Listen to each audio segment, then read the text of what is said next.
Ο άνθρωπος είναι ένα από τα λίγα πλάσματα στον πλανήτη με την ικανότητα να αγνοεί το βασικό ένστικτο επιβίωσης, κάνει ελεύθερη πτώση, μαραθώνιους ερήμους, προσπαθεί να κρατήσει την αναπνοή του κάτω από το νερό μόνο και μόνο για να σπάσει ένα ρεκόρ. Όμως, αυτή η προσπάθεια να δοκιμάσει κανείς τα όρια του, είναι αυτό που τον κάνει να αισθάνεται άνθρωπος, εναρμονισμένος με τη φύση και τις δυνατότητες του. Δυνατότητες που αφορούν άλματα πολλών ποδών και πτώση από μεγάλο ύψος, αλλά και μια επικίνδυνη διατροφή.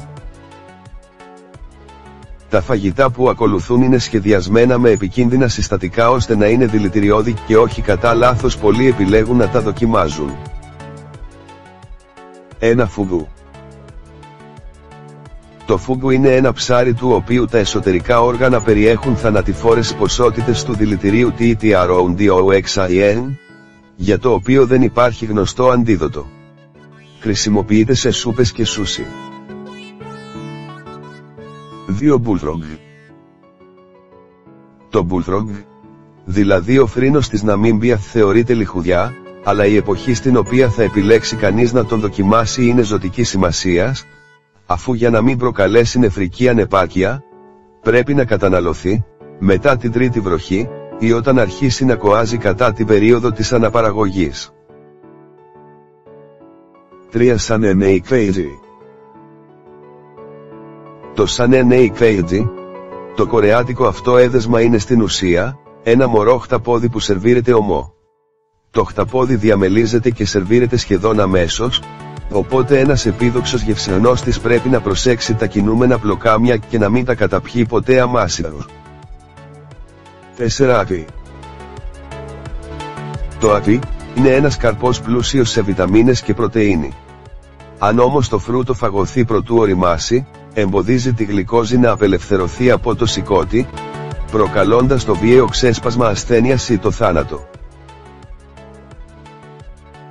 5. Ικούτσια βερίκοκου.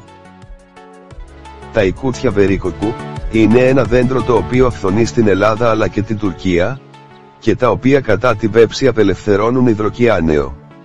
Το ψήσιμο των κουκουτσιών τα κάνει ασφαλή για κατανάλωση, αν κανείς θέλει να τα φάει για πρωινό. 6. Κιάσου Μουρζελιού. Το κιάσου Μουρζελιού, που θεωρείται από πολλούς σκουπίδι και όχι φαγητό και έχει απαγορευτεί στα περισσότερα σημεία της Ιταλίας.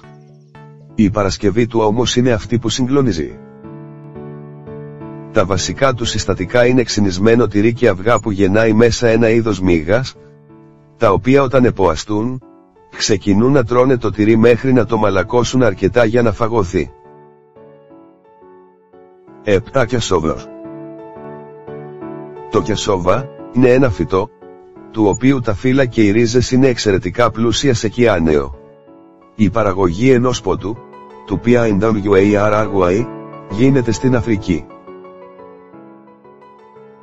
8. Τα είναι ένας καρπός ο οποίος προτού ωριμάσει, είναι ακατάλληλος για κατανάλωση, δεν είναι όμως επικίνδυνα όταν ωριμάσουν. 9. Blancmange. Τα blancmange, ένα είδος μυδιών τα οποία βράζονται τόσο γρήγορα που διατηρούν ζωντανούς αρκετούς ιούς και βακτήρια, όπως τύφο και υπατήτηδα Α, που είναι ιδιαίτερα επικίνδυνα για τους ανθρώπους.